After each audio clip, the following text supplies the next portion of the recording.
विकास जीवन का सार, जीवन का अर्थ। तो क्या होता है जब विकास रुक जाता है? के बारे में 8th क्लास से पता चला था। तो मेरे क्लास में सब लड़के मुझसे बड़े हाइट में बड़े थे। हैंड का एक्सरे करवा के देखा, तो आज मैं एक्सरे करा के आया हूँ।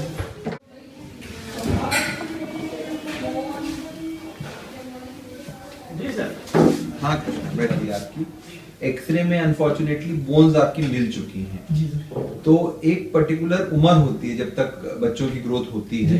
आमतौर पे बात किया जाए तो लड़कों में करीब 16-17 साल तक। जी। अब इस उम्र में हड्डियां मिल चुकी हैं, तो ग्रोथ की हमें संभावना नहीं है। बच्चे बहुत देर में आते हैं और एक्चुअली असल में घर वाले हमेशा यही सोचते रहते हैं कि अभी बढ़ जाएगा। अभी लंबाई का बढ़ना किसी भी बच्चे के स्वास्थ्य का सबसे अच्छा परिचायक होता है। यदि बच्चों का शारीरिक विकास समय पर नहीं हो रहा है तो यह गंभीर बीमारी का परिचायक हो सकता है और उसे समय पर जानना और उपचार करना अत्यधिक आवश्यक है। पोषण में सही मात्रा में प्रोटीन के पदार्थ, हरी सब्जियां, दालें, दूध, ये सारे ग्रहण करना अत्यधिक आवश्यक होता है। प्रतिदिन हर बच्चे को 40 मिनट से लेकर 1 घंटे तक शारीरिक गतिविधि करनी चाहिए। जिन गतिविधियों में शरीर में स्फूर्ति आती है, जैसे रस्सी कूदना, बैडमिंटन, बास्केटबॉल, योगा, सूर्य नमस्कार, इन गतिविधियों में लंबाई के बढ़ने की संभावना और अधिक हो जाती है। बच्चों के शारीरिक विकास में उचित मात्रा में नींद का होना अति आवश्यक है, क्योंकि यह वो समय होता है जिस समय ग्रोथ हार्मोन का निर्माण होता है। इसलिए प्रत्येक बच्चे को कम से कम 8 घंटे की नींद देना अति आवश्यक है। इसके अतिरिक्त मोबाइल स्क्रीन, टेलीविजन, लैपटॉप, इन सभी स्क्रीन समयों को पढ़ाई लिखाई के अलावा 1 घंटे से कम रखना चाहिए। बच्चे की लंबाई साल में एक बार अपने घर में ही नाप लें और यदि नापने के बाद प्रतिवर्ष बच्चा 5 सेंटीमीटर से कम ग्रो कर रहा है तो अपने डॉक्टर से संपर्क करें। एक बड़ा आसान सा रास्ता है, हमारी वेबसाइट जो कि आपको अभी पता चल जाएगी, उसमें जाइए, ग्रोथ चार्ट देखिए, अपने बच्चे की हाइट देखिए, अपने बच्चे की लंबाई देखिए और उससे एसेस कीजिए कि आपका बच्चा कहाँ पर है। स्कूल में मैं लेके जाती थी तो आप सब ये लोग कहते थे कि आपने इतने छोटे बच्चे को कैसे डाल दिया स्कूल में, कि तुम्हारी हाइट कम है, तुम्हें 5th में होना चाहिए, 6th में। बच्चियों की ग्रोथ और उनकी हाइट एक महत्वपूर्ण बिंदु पे डिपेंड करती है और वो उनका शारीरिक विकास है। शारीरिक विकास एक बार शुरू हो जाता है तो लड़कियां अधिकतम 25 से 30 सेंटीमीटर बढ़ेंगी और एक बार उनको मासिक धर्म शुरू हो जाएगा तो लगभग 5 से 7 सेंटीमीटर ही हाइट उनकी बढ़ती है। हम लड़ते थे पीछे खड़े। मेरे साथ जो मेरे फ्रेंड्स हैं उनकी हाइट मैक्सिमम 5'4" से ऊपर ही है। मैं अपनी क्लास में 3rd या 4th नंबर पे हूँ। लड़कियों में अधिकतम लंबाई 14 वर्षों तक और लड़कों में 16 वर्षों तक बढ़ सकती है। किसी भी बच्ची का यदि विकास 10 वर्ष तक नहीं हो पा रहा है या लड़के का विकास 12 वर्ष तक नहीं हो पा रहा है तो तुरंत उसे चिकित्सक से मिलने की आवश्यकता है।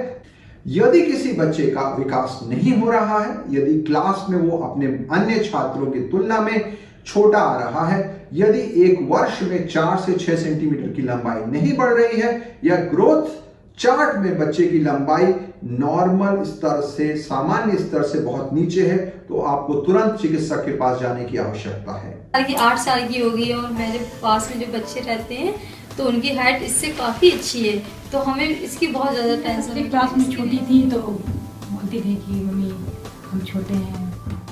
कराटे में किक को लेके कराटे में कहते थे आपकी किक बहुत कम आते थे, नाटू इसके एज के जो बच्चे हैं साथ में खेलते हैं। विकास के ना बढ़ने का सबसे महत्वपूर्ण कारण पारिवारिक एवं शारीरिक विकास का देर से होना होता है। हमें माता पिता की लंबाई को लेकर उसके औसत को लिया जाना होता है। औसत में लड़कों के लिए 6.5 सेंटीमीटर जोड़ना और लड़कियों के लिए 6.5 सेंटीमीटर घटाना होता है। किसी बच्चे की लंबाई की क्षमता कितनी बची है ये जानने के लिए चिकित्सक आपके बच्चे के बाएं हाथ का एक्सरे जरूर करवाएंगे, जिसे हम लोग बोन एज कहते हैं। यह हमें बताता है कि अस्थियों की परिपक्वता किस स्तर तक पहुंची है। बच्चों में लंबाई के ना बढ़ने के कारण में मूलतः पारिवारिक मुद्दे, शारीरिक विकास का देर से होना शामिल होते हैं। पर लगभग 20 से 25% बच्चों में कोई ना कोई गंभीर बीमारी हो सकती है। पहला, क्या बच्चा छोटा है या नहीं, उसके लिए जो ग्रोथ चार्ट होता है उसके अनुसार उनकी लंबाई और वजन को देखकर यह निर्णय लिया जाएगा। उस कारण को जानने के लिए कुछ जांचें होती हैं जिसमें शरीर के विभिन्न प्रकार की समस्याओं को, हृदय से संबंधित, फेफड़ों से संबंधित, आंतों से संबंधित, लिवर से संबंधित, किडनी से संबंधित जांचें की जाती हैं।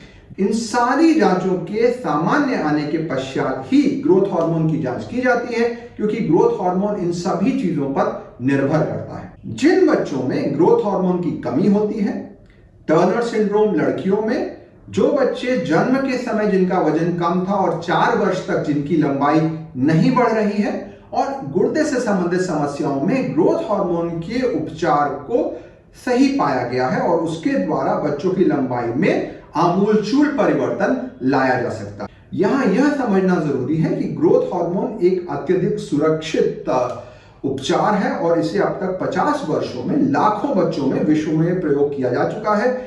अपने बच्चे के शारीरिक विकास को नियमित तौर पर देखते रहें, जिससे सही समय पर आप चिकित्सक के पास जा सकें और उसका उचित उपचार करवा सकें। साल की उम्र में इनकी हाइट करीब 1.5 साल के बच्चों के बराबर थी, और उसके बाद तब से लेकर के हमारा जो डॉट ऊपर की तरफ जाता जा रहा है, ये इंडिकेट कर रहा है कि हमारी हाइट गेन होती जा रही है। और यहाँ पे लगभग ग्रोथ हार्मोन के उपचार में सही समय अत्यधिक आवश्यक है। उचित समय पर उपचार से 50 सेंटीमीटर तक का लाभ हो सकता है। हाइट में बहुत कम लगती थी, अब तो खाना भी नहीं, क्लास में हर किसी के साथ तो कपड़े बहुत जल्दी बदलते, 6 महीने में इनके कपड़े। इंजेक्शन स्टार्ट किया तो एक कॉन्टिन्यूसली एक रेशियो में जो है इनका वेट भी बढ़ रहा है, सारे कपड़े तुरंत ही छोटे होते जा रहे हैं। तो रोज इंजेक्शन, क्या दर्द नहीं होता है? लेकिन जो है शुरुआत में थोड़ा सा इनको पेन हुआ इंजेक्शन से, लेकिन फिर जो है धीरे धीरे हैबिट पड़ गई तो दर्द नहीं होता, बहुत माइनर से भी पेन नहीं होता, जैसे किसी चींटी ने या हैंड ने काटा। नहीं, दर्द तो नहीं होती है, सच कुछ भी कोई प्रॉब्लम नहीं है और कैरी करने में भी इजी है। हम लोग बाहर टूर पे भी जैसे जाते हैं तो उसका बैग है, हैंडी एकदम, हाथ छोटा सा किट है, कहीं भी पर्स में कहीं भी डाल के बस ले जाए। तो क्या होगा इनका भविष्य और क्या सपने संजोए हैं? इंजीनियर और scientist, fashion designer, IPS officer, doctor. बिल्कुल टीचर का बहुत पेरेंट्स जागरूक होइए, आगे बच्चे बढ़िए, अपने बच्चों का ख्याल रखिए और एक स्वस्थ समाज की रचना कीजिए। धन्यवाद।